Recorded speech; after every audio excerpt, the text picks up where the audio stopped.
I want to thank everybody for being here. I want to thank all the members of the media and the press for the work you've been doing over these last several weeks. Just want to start off by, again, conveying all the support that we've had from not only this community but from around the country to those victims of the mass shooting that happened here on October the 4th. We know that there's still a long recovery process for many of those that are dealing with the trauma and the injuries, as well as their families that will be not just here as the physical wounds heal, but also as the mental wounds take many, many more weeks and months to truly heal, if they ever heal. But we also know that means our city is also in the healing process. And we continue to deliver on our promise for justice. We have arrested 4 suspects in this incident, and we expect all those tied to them to be held accountable. That progress reflects the tireless work of the Montgomery Police Department under Chief Jim Grayboys and the collaboration of our law enforcement partners, including the Montgomery County Sheriff's Office, the Alabama Law Enforcement Alabama Law Enforcement Agency, the Alcohol, Tobacco, and Firearms ATF, FBI, and the U.S. Marshal Service. We want to explicitly call them out because all of them have been integral in the process that's been going on here. So from the sheriff and police chief to those at the state and federal levels, we say thank you for your work, for your investment, your energy, and technology and expertise. This coordination has not only been critical in this case, but in multiple recent investigations that are making Montgomery safer. We want to thank everybody in the community for the role they played. We want to thank everybody who has given us a tip or a suggestion as well to help bring all of those to justice. Let me be clear. This investigation is not over. It is not over by a long shot. We will continue to pursue every individual involved, whether they pull the trigger, help conceal evidence, or try to obstruct justice. Everyone responsible will be held accountable. From the start, I said that violence would not define Montgomery, and we meant just that. We will not allow criminal acts to overshadow the strength and resolve of this community. At the same time, we're doubling down on prevention and community engagement, expanding surveillance and communication systems, investing in recruitment and retention, while building on initiatives like our Together We Rise initiative and the Office of Violence Prevention. When tragedy strikes, we have found that some people look to turn pain into politics. That doesn't help the victims, it doesn't help the community, and it doesn't make our neighborhood safer. Real leadership means showing up, staying steady, and solving problems, not trying to score cheap political points to win the day or the week. We are focused on results and outcomes, on arrests, on prevention, and on partnerships that move Montgomery forward. With that said, I'll turn it over to Chief Grayboys for an update on this investigation. Thank you. Thank you, sir. Good afternoon, and thank you all for being here. I want to begin by thanking our law enforcement partners, of course, local, federal, and state.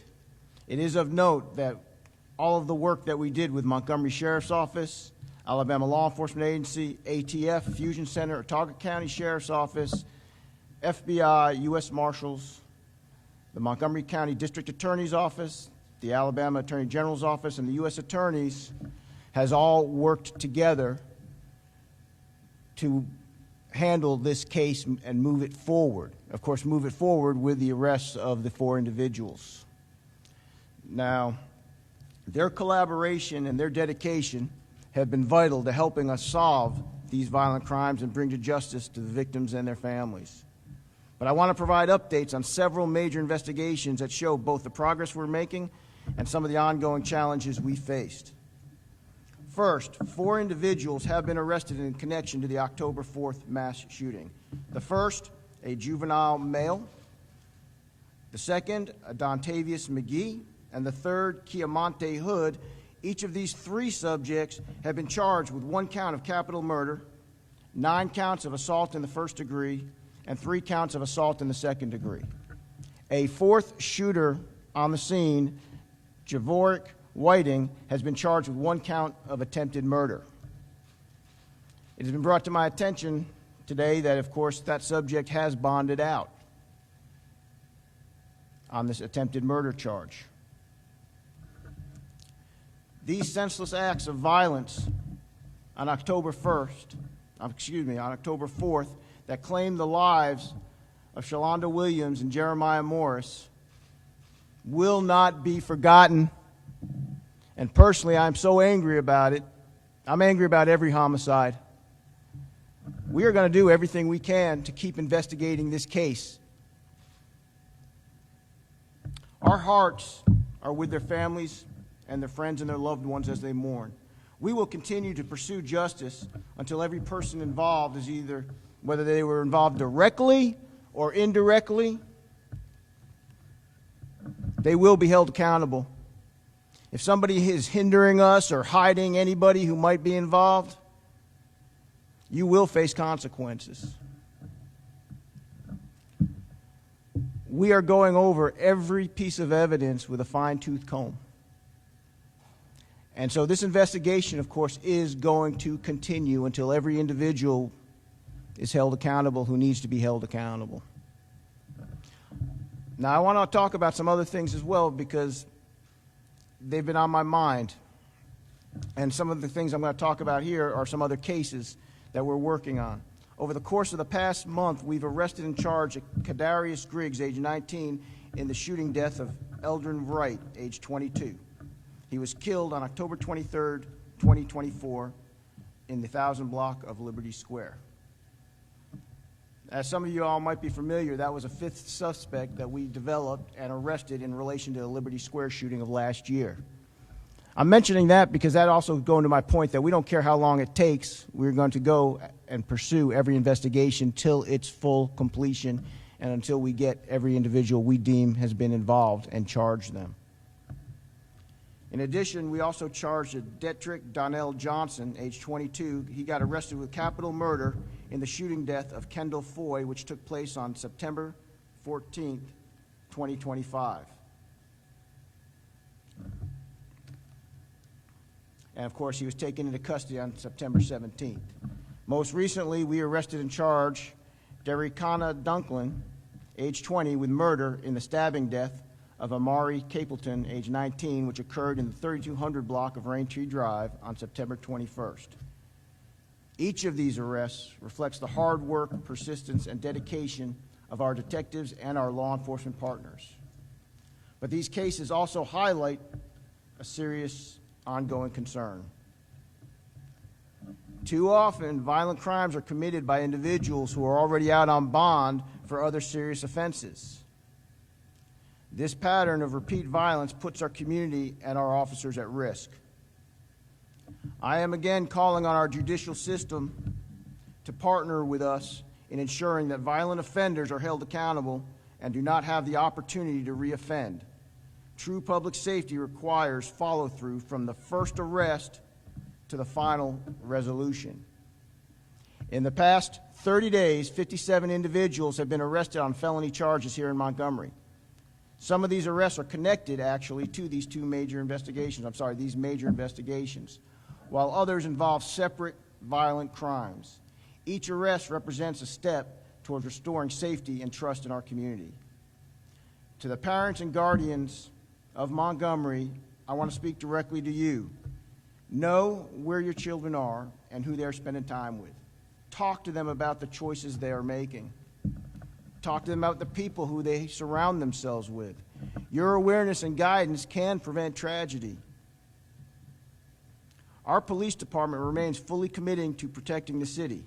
We will continue to work alongside our law enforcement partners, our community, and our judicial system to ensure justice is served, and that Montgomery remains a safe place to work, live, and raise a family.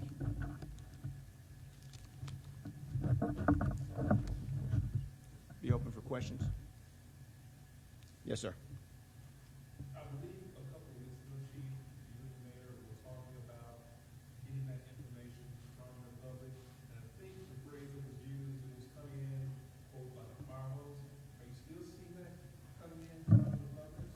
Yes, the public response has been instrumental in helping us identify, even and locate suspects that we've taken into custody in relation to the October 4th shooting. And I would, of course, tell people, if you know anything, call us.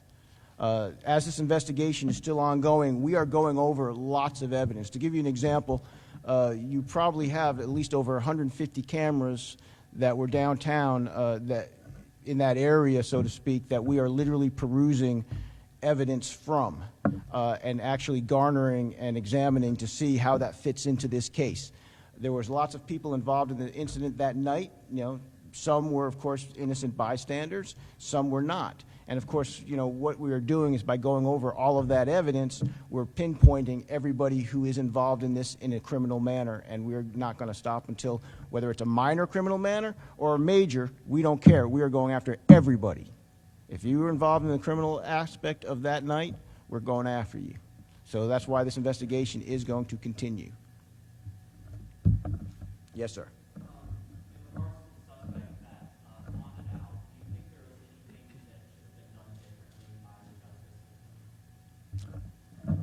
I think that the subject bonding out shows that maybe we need to do some reform. Attempted murder, which is what that subject was charged with, does not fall under Anaya's law. That's really something that needs to be considered. $60,000 was the maximum bond you could get for that charge. So now, as police officers, we're going to do everything we can to arrest somebody and hold them accountable. But once they get arrested, what happens when it's in the justice system? What happens when they go before the judge who determines whether to hold them or not, or to utilize Anaya's law?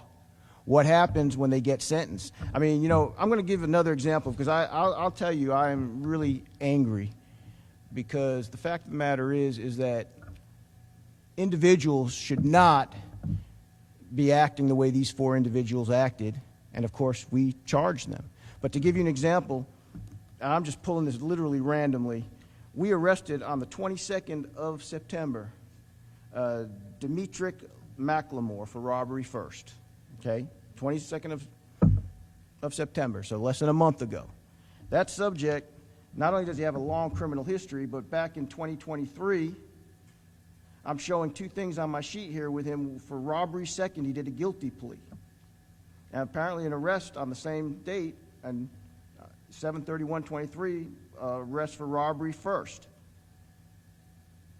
But he was already out for us to arrest him on the 22nd of last month.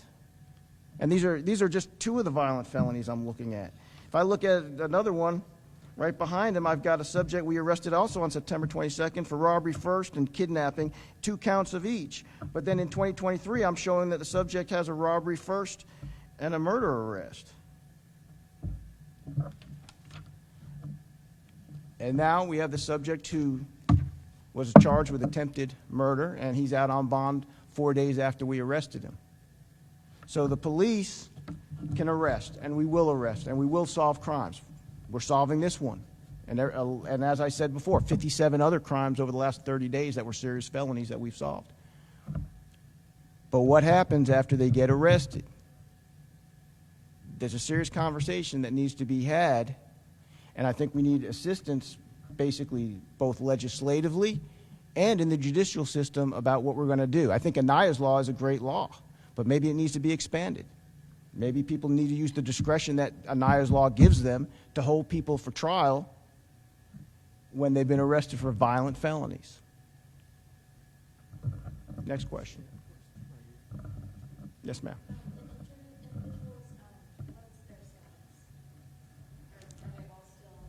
It has not. I have not been notified of any changes to their status. As I am presently aware, 3 are still considered in life-threatening.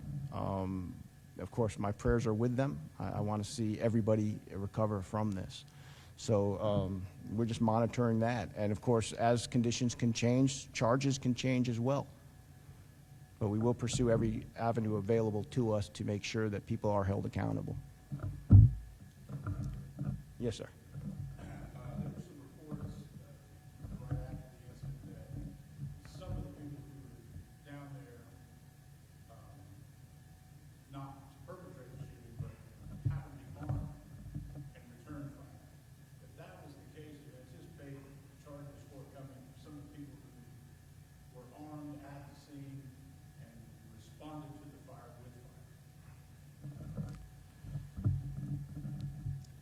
as we investigate that, we will have to pinpoint who has criminal liability and who does not.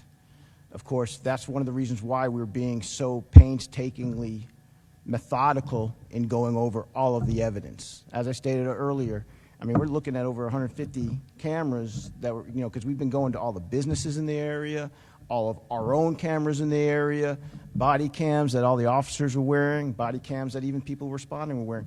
We're having to reconstruct the whole incident so we know the proper people to charge. Now, the 4 we've already charged, those were the proper people to charge. That's why we charged them. But we're also looking at other individuals, that the video is picking up. And if charges are appropriate, they will be charged as well.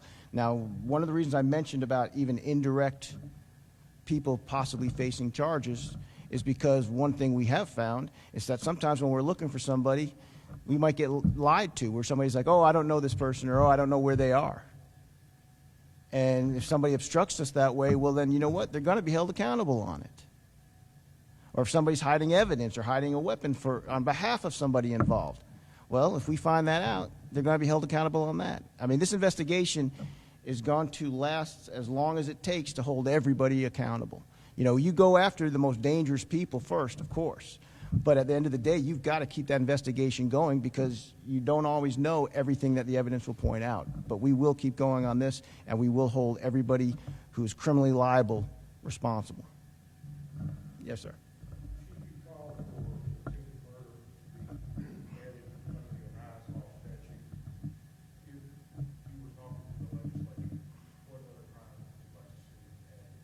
I'd like to add all the violent crimes to that. If you have a crime with violence, if you have a crime where somebody was injured, it should be added to it. One of the key elements for a police officer to make an arrest is, of course, you have to have that evidence showing that the person you're arresting committed that violent act. And then, once you put them in jail for that, if that person is constituting a danger to the community, then they need to be held until it's time to go to trial. I mean, one of the key things about it is, as I stated before, we've just arrested somebody for attempted murder, and 4 days later, they're out. Should it be that easy to get out when you're arrested for attempted murder? That's a question for legislators. Yes, sir.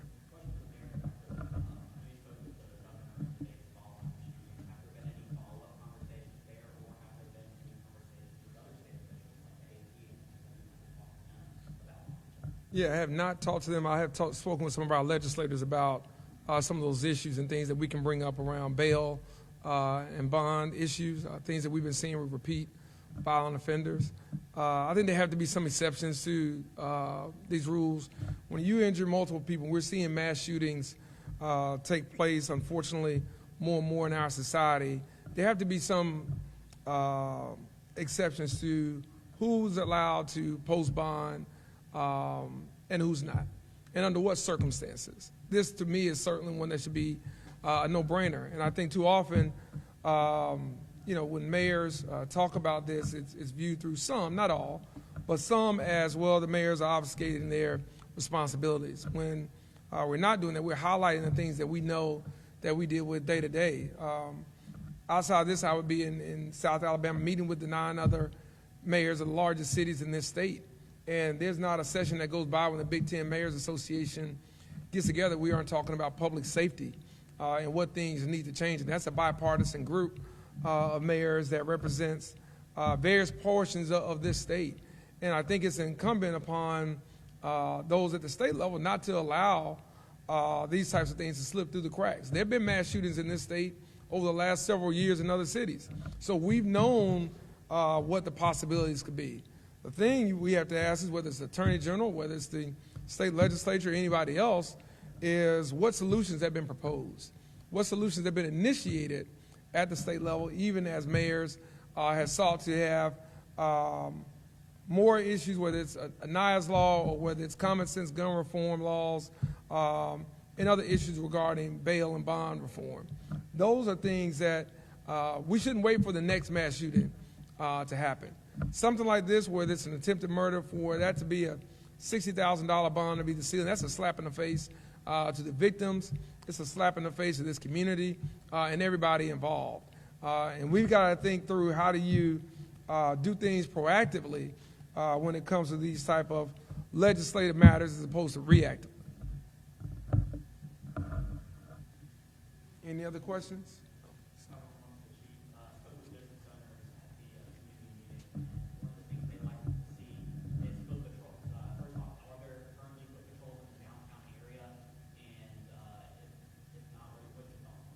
Yeah, I think one thing you'll see is, of course, this made us reevaluate a lot of things. And one of the things that we've done is we have upped our patrols downtown. In fact, even changing some of the locations of where some of our officers are actually posting, both in their vehicles and on foot. In fact, one thing I mentioned at the meeting you were talking about is, one, loitering. We have zero tolerance for that. And the other thing that with downtown is zero tolerance for those open containers. We're not going to tolerate anybody trying to hang out and have an impromptu party downtown.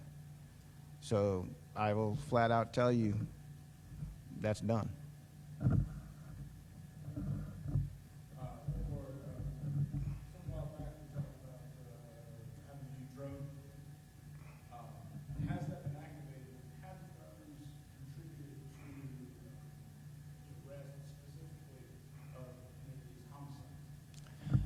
The drones are used in multiple ways. Now, drones were utilized in this investigation.